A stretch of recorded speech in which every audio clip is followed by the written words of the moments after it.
Eh bien, salut à toutes et à tous, c'est Anthony Klinger de la chaîne Acadev. Aujourd'hui, on se retrouve sur une nouvelle vidéo. Alors, on va parler de JavaScript, notamment avec les fonctions .map et .filter. Alors, ces deux fonctions, elles s'exécutent principalement sur des tableaux, que ce soit des tableaux de données ou des tableaux de données JSON, par exemple. D'ailleurs, c'est souvent là que c'est utilisé, notamment après des API fetch ou des choses comme ça qu'on a pu déjà voir sur la chaîne. Et donc aujourd'hui, on va voir comment traiter tout ça, quelle est la syntaxe, comment bien s'en sortir. Vous allez voir, c'est très facile. C'est souvent très mal utilisé ou pas bien compris par les gens et du coup laissé de côté. Alors que pour moi, c'est selon moi une évidence que ce soit obligatoire à utiliser en fait pour traiter les données d'un tableau plutôt que passer par des boucles des fois où il n'y a pas forcément besoin. Donc pour commencer cette vidéo, de quoi on a besoin? On a besoin d'un navigateur, voilà, simple, où là je suis sur également en local, donc sur une machine virtuelle. Et ici, on a donc un index.html et un app.js. Donc l'app.js est relié sur cet index, on a juste une div result avec un ID. Et on va surtout aujourd'hui se baser sur app.js. Donc, première chose à voir aujourd'hui, je pense que le plus simple pour vous montrer la fonction du coup map euh, pour cette vidéo, ce sera principalement de créer un tableau simple. Donc on va créer un tableau, voilà, qu'on va appeler par exemple tab, dans lequel on va pour l'instant fournir par exemple des animaux. Voilà. On va juste taper, je sais pas moi, zèbre. Voilà. Ok. On a donc notre tableau et maintenant, pour accéder à chaque donnée et par exemple faire un console.log de chaque donnée, eh ben, on pourrait avoir comme idée en tête, et ce serait pas faux, du coup ce serait même juste, ce serait du coup d'utiliser la boucle for ou la boucle for each. Mais il existe également une autre manière de faire les choses pour boucler sur un tableau qui est beaucoup plus simple à mon goût, c'est du coup la fonction .map. La fonction .map, en fait, elle va agir sur le tableau de la même manière qu'agit la fonction for each par exemple sur le tableau. Donc pour ça, vous allez faire un tab.map. Et là, entre parenthèses, vous allez remettre des parenthèses, vous allez fournir un argument. De la même manière quand vous allez utiliser un for each, dans cet argument, en fait, va être une référence à chaque objet, donc à chaque itération de votre boucle. Par exemple, si je mets item, ou animal plutôt, ce sera peut-être plus logique de l'appeler comme ça ici, et bien en fait, en mettant une fonction fléchée juste ici, si je fais un console.log de animal, juste ça, voilà ce qui se passe. J'affiche derrière chaque animal simplement à l'aide de 3 lignes de code. Donc là, vous voyez que c'est quand même très très simple, beaucoup plus simple selon moi que la boucle for et la boucle for each. Sachant qu'ici, en fait, pareil, ça marche dans tous les cas. Vous n'avez pas besoin de connaître le nombre de valeurs ou quoi que ce soit. Et le deuxième avantage de cette boucle map, c'est que si ici je rajoute l'index, ça c'est une variable si vous voulez, qui est déjà prédéfinie, vous voyez, c'est pour ça qu'elle se met en gris dans la fonction .map. Et en fait, ici, si je fais un console.log de index et de animal, voilà ce qu'il me donne. Il me donne bien 0, 1, 2, 3, donc il me donne l'index, donc la clé de chaque élément dans le tableau.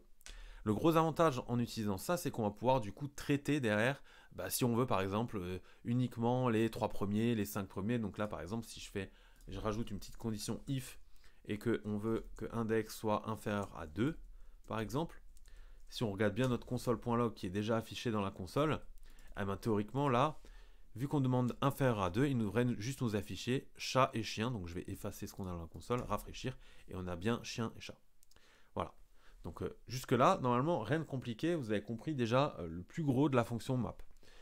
Alors pour la fonction filter, on va faire ça différemment et je vous propose de la voir sur un tableau un peu plus complexe, comme pour la .map sur un tableau encore une fois plus complexe.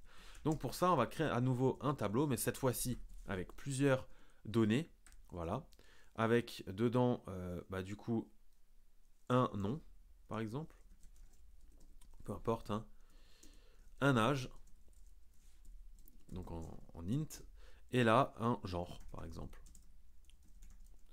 Et du coup, ici, on va rajouter un autre nom, un autre âge et un autre genre. Voilà. Et on va encore rajouter un troisième, comme ça on voit bien un peu la différenciation des données. Oula. Ok. Nom, on va mettre max par exemple. Âge, on va mettre 17. Et genre, on va mettre homme. Voilà. Si je fais un console.log de mon tableau, voilà ce qu'on retrouve.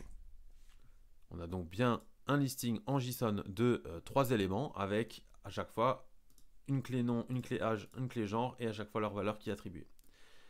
Maintenant, imaginons que je veuille accéder du coup à toutes ces données et faire de la même manière qu'avant une boucle pour afficher par exemple que les prénoms. Pour ça, on va réutiliser du coup notre fonction map. Donc encore une fois, je le répète, deux parenthèses. Ici, on va mettre par exemple personne et index, fonction fléchée. Et là, on va faire un console.log du coup de personne.nom. Et l'avantage, c'est qu'on n'a pas besoin de renseigner l'index tout simplement parce que à la même manière qu'un for each, en fait, on est à chaque fois, comme j'ai dit avant, sur la valeur, enfin l'élément en question quand on boucle. Donc si je fais ça et je rafraîchis, on a bien Anthony, Julie, Max qui s'affichent, que les noms. Si ici je change et je mets juste les âges, je rafraîchis, on n'a que les âges. Donc là, vous voyez que c'est très facile d'accéder à des données JSON de cette manière-là. Beaucoup plus simple, encore une fois, qu'à une boucle for simple, par exemple. Et encore une fois, vous pouvez faire du coup, cette fois-ci, lui dire que vous voudriez qu'il y ait uniquement if âge est supérieur à 18 ans, par exemple, pour uniquement avoir les majeurs, donc supérieur ou égal, du coup. Et bien là, du coup, tu nous fais un console.log de personne.nom. Et là, du coup, alors, age is not defined, tout simplement parce que j'ai pas mis personne.age, tout simplement, voilà. Et là, il nous affiche Anthony Julie, parce que c'est les celles qui ont au-dessus de 18 ans. Voilà pour la point map sur du JSON. Maintenant, on va utiliser la fonction filter, et c'est là où ça va devenir intéressant, et c'est souvent ça qui est recherché par les personnes qui veulent traiter des données d'un tableau et filtrer très rapidement, plutôt que de devoir boucler sur tout le tableau et de faire un if à chaque fois. Et bien là, en fait, vous pouvez tout simplement faire votre propre fonction de filtre. Donc pour ça, on va faire tab.filter. De la même manière qu'un point map, on va venir chercher par exemple les personnes et leurs index. Et là, fonction fléchée et on ouvre les accolades. C'est-à-dire que là, en fait, vous copiez-collez quasiment le code d'avant, enfin même vous copiez-collez tout simplement. Vous remplacez map par filter et vous avez votre fonction filter qui est déjà quasiment prête. Là-dedans, qu'est-ce qu'on va faire? Et bien en fait, on va tout simplement donner des conditions. Alors, par exemple, ici, j'aimerais, encore une fois, sortir uniquement par exemple, les hommes ou uniquement les femmes. Donc, par exemple, si ici, je veux créer un tableau où je veux que des hommes, et bien ici, qu'est-ce que je vais faire? Je vais faire if personne.genre égale homme, avec deux M bien sûr. J'ouvre mon accolade, donc une condition simple. Et là-dedans, je vais juste return personne. Pourquoi je fais un return? Tout simplement parce qu'en fait, le point filter va nous permettre de recréer un tableau. C'est-à-dire qu'ici, je vais pouvoir faire const tab2 par exemple, égale tab, ou alors tab filtered, plutôt ce sera plus logique. Et en faisant ça, en fait, si je fais un console.log de tab filtered, je rafraîchis, j'ai bien deux éléments avec deux hommes dans le tableau. Donc voilà à quoi sert en fait cette fonction filter. Elle sert à filtrer du coup un tableau très rapidement et vous renvoyer un autre tableau qui contient uniquement les données que vous voulez. La grosse différence avec les autres fonctions, par exemple un for each, c'est que du coup dans le for ou le for each, vous allez exécuter toute la boucle pour pouvoir faire votre condition if, alors que là en fait, si lui il va capter directement avec cette fonction quels sont les critères qui rentrent en compte ou pas, et vous ressortir un tableau très rapidement, vous l'avez vu, qui sera de base déjà filtré. Donc le gros avantage, c'est qu'avec ça, vous pouvez faire en fait plusieurs filtres.